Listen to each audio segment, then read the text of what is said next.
आदरणीय देशाचे गृहमंत्री अमित शहाजी हे महाराष्ट्राच्या दौऱ्यावर आहेत आणि त्या दौऱ्यावर टीका करत असताना प्रश्न विचारत असतानाची हिंमत ही संजय राजाराम राऊत आज सकाळी करत होते.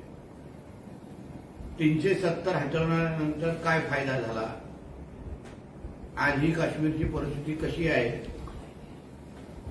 मी संजय राजाराम राऊतना सांगेन 370 हटवण्याचा काय फायदा झाला हे तुम्हाला भांडूपमध्ये बसून कळणार नाही. कधीतरी तुम्ही काश्मीरला जावा, 15 ऑगस्टला जावा, 26 जानेवारीला जावा आणि तिथे जो तिरंगा जो फडकवला जातो, तिथे जो जल्लोष केला जातो, आपल्या देशाचा काश्मीर एक भाग आहे हे आज जे आपण अभिमानाने जे सांगतो ते आदरणीय मोदी साहेब आणि आदरणीय अमित शहाजींमुळेच आहे.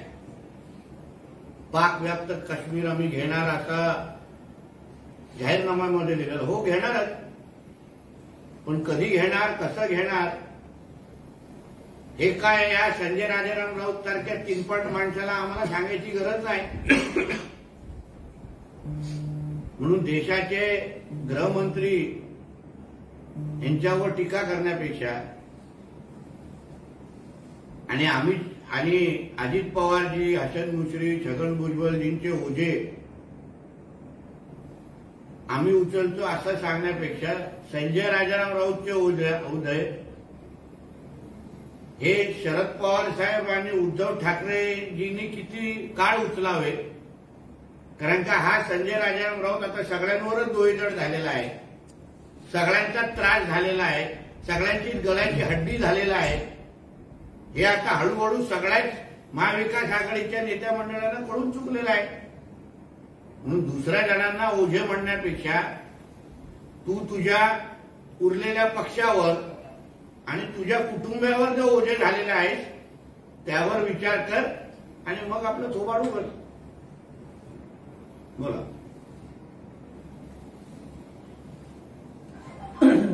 साहेब, संजय राऊत असं म्हणतात की अमित शहा यांना लाज वाटायला पाहिजे. महाराष्ट्रात येतात आणि महाराष्ट्रातल्या जनतेचं मनोरंजन करतात. कधी मोदी येतात, कधी अमित शहा येतात. 370 कलम आपण काढलं आणि त्याला शिवसेनेने पाठिंबा दिला होता. आम्ही त्यांच्यासोबत नव्हतो तरी आम्ही पाठिंबा दिला होता. अमित शहा साहेब आणि मोदी साहेब महाराष्ट्रामध्ये येतात महाराष्ट्राला काहीतरी देण्यासाठी, महाराष्ट्राला मोठं करण्यासाठी. तुझ्यासारख्या महाराष्ट्राची बदनामी आणि महाराष्ट्राची गद्दारी करण्यासाठी येत नाही. तुम्ही महाराष्ट्रामध्ये राहून महाराष्ट्राचे सुपुत्र स्वतःला म्हणतात आणि ह्याच महाराष्ट्राला डुबवण्याचं काम संजय राजाराम राऊत आणि त्याचे मालक करतायत. म्हणून अमित शहाजींचा दौरा हा महाराष्ट्राच्या हिताचा आहे. आणि हो, 370 साठी तुम्ही पाठिंबा दिलात, कारण का 370 साठी पाठिंबा नाही दिला असता तो लोकांनी मातोश्रीच्या बाहेर काढून तुमच्या मालकाला चपला मारल्या असता. कारण का 370 हटवावं हे जसं वर्षानुवर्ष आपल्या सगळ्यांचं स्वप्न होतं, ते आदरणीय हिंदू हृदय सम्राट बाळासाहेब ठाकरेंचं पण स्वप्न होतं. म्हणून 370ला पाठिंबा हटवण्याचा जो पाठिंबा दिलेला आहे हे महाराष्ट्र देशाच्या हिताचा होता आणि तुम्हालाही माहिती आहे की उद्या कशा चपला पडला असता म्हणून पाठिंबा दिलेला होता. संजय राऊत असंही म्हणतात की अमित शहाने आपली स्मरणशक्ती व्यवस्थित करून घेतली पाहिजे. 370 कलम हटवून काश्मीरमध्ये काय दिवे लावले, काश्मीरचं नाव घ्यायची तुमची लायकी नाही.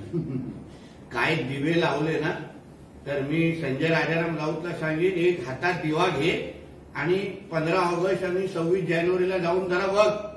तिथे जो फडकणारा जो काश्मीरच्या चौकामध्ये जो तिरंगा झेंडा आहे ना, तो मोदी सरकार आणि अमित शहाजींच्यामुळेच झालेला आहे, फडकतोय.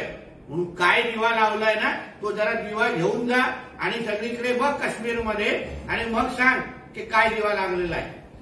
काश्मीरचा तरुण आजही बेरोजगार आहे, याची तुम्हाला लाज वाटली पाहिजे. 2014ला आपली घोषणा होती पाक व्याप्त काश्मीर भारतात आलं. काय झालं त्याची लाज वाटायला पाहिजे. काश्मीरमध्ये काय बदल होतोय हे ह्याला भांडूपमध्ये बसून कळणार नाही. आज मोठ्यातल्या मोठ्या उद्योग, 5 स्टार हॉटेल, पर्यटनाचे विविध प्रकल्प आज काश्मीरमध्ये उघडतायत, काश्मीरमध्ये चालू होत आहेत. तो बदल मोदी सरकारने केलेला आहे. आणि पॅक व्याप्त काश्मीर कधी करणार, कसं करणार, हे तुझ्यासारख्या तीनपाट माणसाला सांगण्याची आम्हाला गरज नाहीये. जेव्हा अखंड हिंदुस्थान होईल ना, तेव्हा तू पण मोदी सरकारचं अभिनंदन करशील, एवढं मी विश्वासाने सांगतो. शरद पवारांनी ज्यांना सहन केलं, ज्यांच्यावर भ्रष्टाचाराचे आरोप होते, त्यांनी पक्षात अमित शहानी त्यांना पक्षात घेतलं. त्यामुळे अमित शहाचे आम्ही आभार मानतो, असं एक मिस्किल टोला संजय राऊत. पण हे पवार साहेब आणि उद्धवजींचा आभार मानण्याची कधीतरी आम्हाला संधी दे. ज्या दिवशी तुझ्या ढोणावर लाथ मारतील तेव्हा आम्ही पण पवार साहेबांचा आणि उद्धवजींचे आभार मानेन. म्हणून तो त्या दिवसाची वाट आम्ही आतुरतेने पाहतो. कोल्हापूरचा मतदार हा शिवसेनेचाच मतदार होता आणि त्या मतदारसंघात शिवसेनेचा दावा आहे, असं संजय राऊत म्हणतात. आता कोण कुठे दावा करणार, कोण कोणाचा मतदार आहे, हा सांगणारा कोण? ज्याने आयुष्यामध्ये एक छोटी सरपंचाची पण निवडणूक लढवली नाही, जो काट्यावर राज्यसभेवर पास झालेला आहे, तो मतदारांच्या मनातली भाषा करतोय. म्हणून कधीतरी येणारी कधी वॉर्डची निवडणूक लढव आणि मग लोकसभेच्या मतदारांच्या बद्दलचे भाष्य कर. दीपक केसरकर यांच्या दंडावर बेडक्या नाहीत, हा मोती तलावाचा डोमकावळा आहे.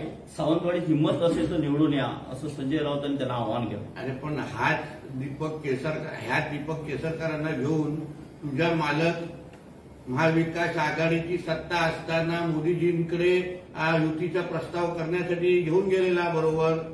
तेव्हा दीपक केसरकर कसे आवडायचे, तेव्हा दीपक केसरकरांना कसे तुझे मालक घेऊन फिरायचे.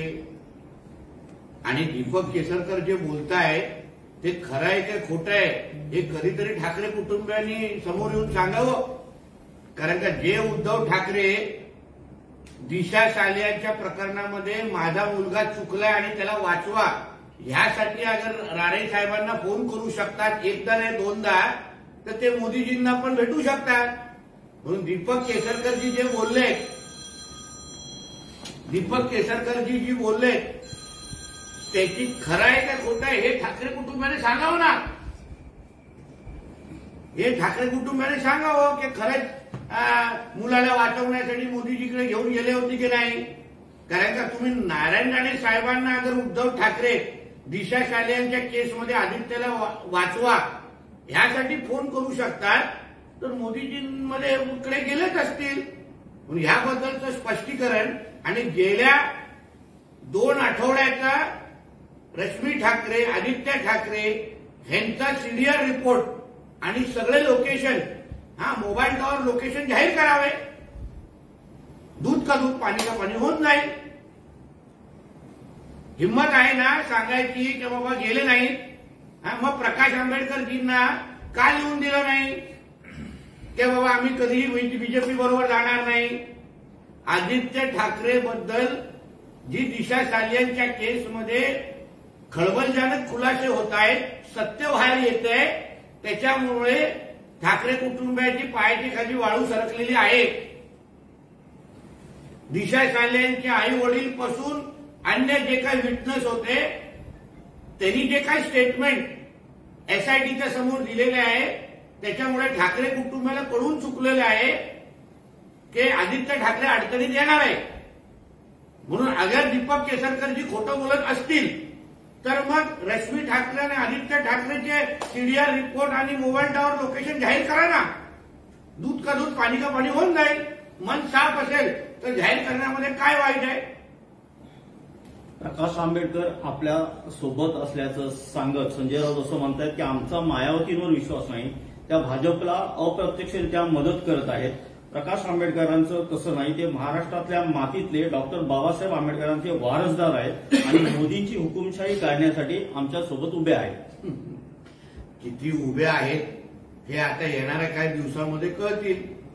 कारण का आंबेडकर कुटुंबियांना, प्रकाश आंबेडकरांना तुमचा मालक किती मान सन्मान देतो हे त्यांनी मातोश्रीवर त्यांनी फोन केलेल्या अपमानानंतर कळलेलं आहे.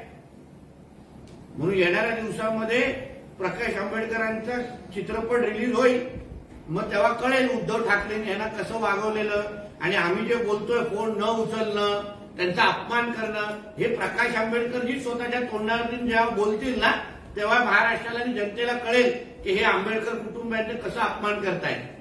सर, रात्री अमित शहा आणि मुख्यमंत्र्यांची एक बैठक झाल्याचं समजतंय. या बैठकीमध्ये मुख्यमंत्र्यांनी 13 मागितला, मात्र अमित शहानी त्यांचा समजावण्याचा प्रयत्न केला. मुंबईमध्ये 1 जागा शिंदे गटाला देणार असल्याची चर्चा आहे, त्यावर शिंदे गट नाराज असल्याची सुद्धा चर्चा आहे. मी तुमच्या सिंधुदुर्गामध्ये काल झोपलेलो, मला माहित नाही मुंबईमध्ये काय चाललंय आणि मुंबईमध्ये असलो तरी पण आमच्या वरिष्ठ पातळीवर होणाऱ्या ह्या चर्चा त्या वरिष्ठ पातळीवरच चर्चा होतात. ते कार्यकर्त्यांपर्यंत ती माहिती देत नाही. आम्हा कार्यकर्त्यांना एवढंच माहिती आहे की वरिष्ठ पातळीवर झालेला निर्णय आम्हाला मान्य करायचा असतो, म्हणून त्या चर्चेबद्दल मी काय बोलू शकत नाही. सर, शरद पवार गटाच्या महिला प्रदेशाध्यक्ष रोहिणी खडसे असं म्हणाले की ज्या सरकारकडून साड्या देण्यात येतात त्या मंत्री असतील किंवा आमदार असतील यांच्या पत्नींना त्या घालायला द्याव्या. 1 दिवस जरी घालून दाखवलं तर सरकारकडून देण्यात येणाऱ्या साड्या या उत्तम दर्जाच्या आहेत असं म्हणावं लागेल असं म्हणतात. तुम्ही त्या साड्या हातात घेऊन पाहिलेल्या नाहीये. जर क्वालिटीच्या म्हणजे त्या साड्या जर हातात घेऊन पाहिला तर मी त्याबद्दल भाष्य करू शकतो, पण मी साड्यांच्याबद्दल मला काही माहिती नाही. भाजपने ईव्हीएम मशीन आदेश बांदेकरांना जास्त माहिती असेल तर साड्या ते वाटतात, आम्ही नाही. भाजपने ईव्हीएम बाजूला फेकून देऊन 400 पारचा नारा करावा असं अबू आझमी म्हणतात. हा बरोबर आहे ना, पण ईव्हीएम बाजूला केल्यानंतर आणि बॅलेट पेपरवर आल्यानंतर तरीही अबू आझमीचा एक तरी उमेदवार निवडून येणार का किंवा अबू आझमीला त्याच्या घरातले तरी मतदान करणार का, हा फार मोठा प्रश्नचिन्ह आहे.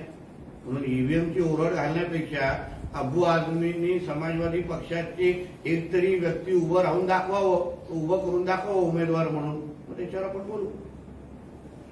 अगोदर शेवड्यासारखं रडायला सुरू करू नये. वैभव नाईक यांनी काल एका मुख्यमंत्री प्रमोद सावंत इथे त्यांना मतदारसंघाची जबाबदारी दिली. या प्रश्नावर उत्तर देताना असं म्हटलंय की भाजपचे फायर ब्रँड नेते नितेश राणे सारखे इथे फायर ब्रँड नेते असताना मतदारसंघाची जबाबदारी परराज्यातील मुख्यमंत्र्यांना का द्यावी.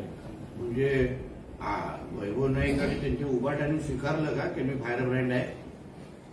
हे जरा त्यांच्या उभाटातल्या अन्य सहकार्यांना समजून सांगावं, जेणेकरून माझी निवडणूक बिनविरोध होऊन जाईल. 4-5 बाशिंग बांधून बसलेले आहेत. अशा पद्धतीने जरा फायर ब्रँड नितेश राणेबद्दल तुम्ही घरात आणि सहकार्यांना माहिती दिली तर माझी निवडणूक सुकर होऊन जाईल आणि बिनविरोध होऊन जाईल.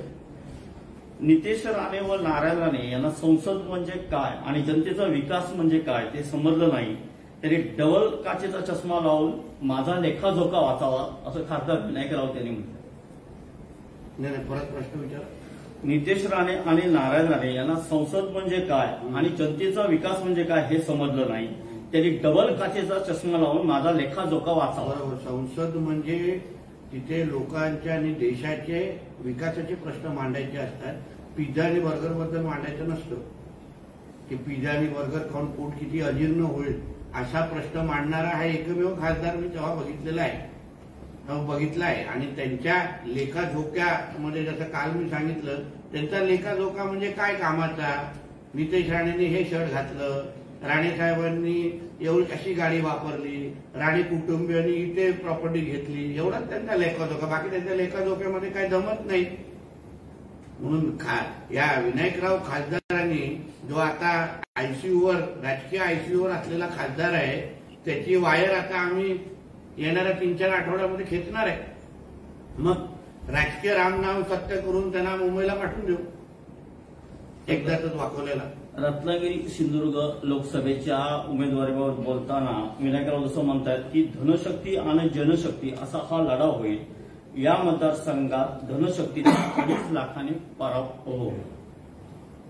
म्हणजे ते विनायक राऊतांनी खंबाट्यामध्ये चोरी केलेली त्यांच्या धनाच्या बद्दल कदाचित बोलत असतील, कारण का जनशक्ती ही आमच्या बाजूने आहे आणि खंबाट्यामध्ये जी जमा केलेली गरीब कामगारांच्या जोरावर कमवलेली धनशक्ती याचा पराभव आम्ही येणाऱ्या आठवड्यामध्ये काही आठवड्यामध्ये करणारच आहोत. सर, देवेंद्र फडणवीस यांनी खासदार इम्तियाज जलीलला टार्गेट केलंय का संभाजीनगरच्या खासदारांनी कलम 73चं समर्थन केलं होतं का? तसेच राम मंदिराला समर्थन दिलं होतं का? आणि संभाजीनगरच्या खासदारांनी मोदींच्या काळाला हात वर करून समर्थन दिलं होतं असं त्यांनी टार्गेट केलंय का? पण ते देवेंद्र फडणवीसजी बोलले ते योग्यच बोललेले आहेत ना. महाराष्ट्राच्या भूमीतून आणि देशाच्या भूमीतून निवडून यायचं आणि देशाची गद्दारी करायची, ह्यालाच इम्तियाज जलील म्हणतात. MIM असो किंवा इम्तियाज जलील असो, हे पाकिस्तानमध्ये गेले जाऊन त्यांनी खासदारकी लढवावी, कारण भारतामध्ये राहून भारताची गद्दारी आणि बैमानी करण्याचं दुसरं नाव म्हणजे इम्तियाज जलील आणि त्यांचा तो ओवेसी. म्हणून जे देवेंद्र फडणवीस साहेब बोलले त्याला मी पूर्ण पद्धतीने समर्थन करतो. तर विनायक राऊत यांच्या कार्याचा 10 वर्षातील कार्याचा लेखाजोखा काल कणकवलीत पार पडला, पुस्तिकेचं प्रकाशन. त्या कार्यक्रमात बोलताना विनायक राऊत असं म्हणाले की देशाचे पंतप्रधान नरेंद्र मोदी यांनी कोरोना काळात खासदारांचा 8,000 कोटी निधी थांबवून स्वतःसाठी 7,500 कोटींचे अलिशान विमान घेतले, असा एक गंभीर आरोप त्यांनी केलाय. हे जे विनायक राऊत नावाचा हा जो काय प्राणी आहे ज्याला आपण खासदार म्हणतो ना, त्याला आता कायमस्वरूपी प्राणी संग्रहालयामध्ये आम्ही निवडणुकीच्या निमित्ताने पाठवणार आहोत. कारण का कुठलाही अभ्यासू खासदार अशा पद्धतीचे बेजबाबदार स्टेटमेंट देणार नाही. कोरोना काळामध्ये मोदीजींच्या धोरणांमुळे भारतामध्ये असंख्य लोकांचे जीव वाचले. भारताने स्वतःची वॅक्सिन तयार करण्यामध्ये भारत एकमेव अन्य देशांच्या तुलनेमध्ये म्हणजे एकमेव अन्य देशांच्या स्पर्धेमध्ये देश उभा राहिलेला आहे. आणि भारतातल्याच लोकांना वाचवलं नाही, अन्य देशांकडे पण वॅक्सिन पाठवणारा पण आमचा भारत देश होता. कदाचित विनायक राऊतांनी पण मोदीजींनी तयार केलेली वॅक्सिन घेतली असेल आणि म्हणून आता जिवंत राहून तसं भाषण करत असतील. म्हणून कुठेतरी विनायक राऊतांनी जागलं पाहिजे आणि अशा पद्धतीचे वक्तव्य करता कामा नये. ठाकरे गट पुन्हा भाजपसोबत येण्यासाठी प्रयत्न करतोय असं दीपक केसरकर म्हणतात. पण ते मी तुम्हाला आता तेच म्हणलो ना, जे दीपक केसरकरजी बोलताय ते अगर खोटं असेल तर रश्मी ठाकरे आणि आदित्य ठाकरे ह्या दोघांनी आपले सीडीआर रिपोर्ट आणि मोबाईल टॉवर लोकेशन जाहीर करावे. की 2-3 आठवड्यामध्ये ते दिल्ली गेलेले होते का? मला माहिती अशी आहे की पुण्याच्या मार्गाने दिल्लीला गेलेले, मुंबईतून ट्रेन उडलेलं नव्हतं. तर मग अगर दीपक केसरकरजी अगर खोटं बोलतायत, दीपक केसरकरजीवर तुम्ही टीका करायची हिंमत करताय, तर मग तुम्ही या दोघांचे मोबाईल टॉवर लोकेशन आणि सीडीआर रिपोर्ट जाहीर करा ना. जे ठाकरे कुटुंब राणे साहेबांना फोन करून आदित्य ठाकरेला वाचवा, आदित्य ठाकरेला दिशा सालेंच्या प्रकरणामध्ये गोवू नका, अशा पद्धतीची विनंती करू शकतात, तर ते पीएमओला निश्चित पद्धतीने जाऊ शकतात, मोदी साहेबांची निश्चित पद्धतीने भेट घेऊ शकतात. मग ह्याबद्दल दीपक केसरकरजी किती खोटारडे आहे, नितेश राणे किती खोटारडे आहे, हे सिद्ध करण्याची जबाबदारी आता ठाकरे कुटुंबावर आहे. मी ऐकलेलं अंबानी साहेबांच्या लग्नाला जाण्याचा पण तोच उद्दिष्ट होता, जेणेकरून मोदीजींबरोबर अजून जवळीक साधण्याची उद्दिष्ट होता. म्हणून आम्ही अगर खोटं बोलत असो, दीपक केसरकरजीचे आरोप अगर खोटे असतील तर खोटं सिद्ध करण्याची जबाबदारी ठाकरे कुटुंबावर आहे. चला ह्या दोघांचे सीडीआर आणि मोबाईल टॉवर लोकेशन जाहीर करा आणि आम्हाला खोटाने ठरवा, आम्ही महाराष्ट्राची माफी मागतो. महाराष्ट्रातील पक्ष फोडण्याचा हिशोब मोदी आणि शहांना द्यावा लागला संजय राऊत. तू पहिलं शकुनी मामा बनून जे पहिलं राजसाहेबांनी उद्धव ठाकरेंमध्ये वाद लावले, नंतर पवार कुटुंब फोडलं, स्वतःच्या कुटुंब फोडलं, पाटकर कुटुंब फोडलं, या सगळ्याचा हिशोब पहिला त्या कुटुंबाला दे आणि मग मोदी साहेबांनी अमित शाह साहेबांचा हिशोब माग. तुझा हिशोब फार मोठा आहे देण्याचा, पहिला तो दे आणि मग आमच्या नेते मंडळींबद्दल विचार कर. सर, रात्रीच्या अमित शहा आणि मुख्यमंत्र्यांच्या बैठकीमध्ये मुख्यमंत्र्यांनी 18 जागा मागितल्या, मात्र 13 जागांचं आश्वासन दिल्याची चर्चा आहे. मात्र त्याचबरोबर रत्नागिरी सिंधुदुर्गच्या जागेसह छत्रपती संभाजीनगर, ठाणे, उत्तर पश्चिम आणि दक्षिण मुंबई या जागेचा सर्वे पाहून उमेदवार ठरवणार असं काही झालं. असं शेवटी हे वरिष्ठ पातळीवर होणाऱ्या बैठका आणि चर्चा आहे. योग्य पद्धतीने निर्णय योग्य वेळी आणि योग्य स्तरावर घेतला जाईल. येणाऱ्या काही दिवसामध्ये ह्याचे चित्र स्पष्ट होईल.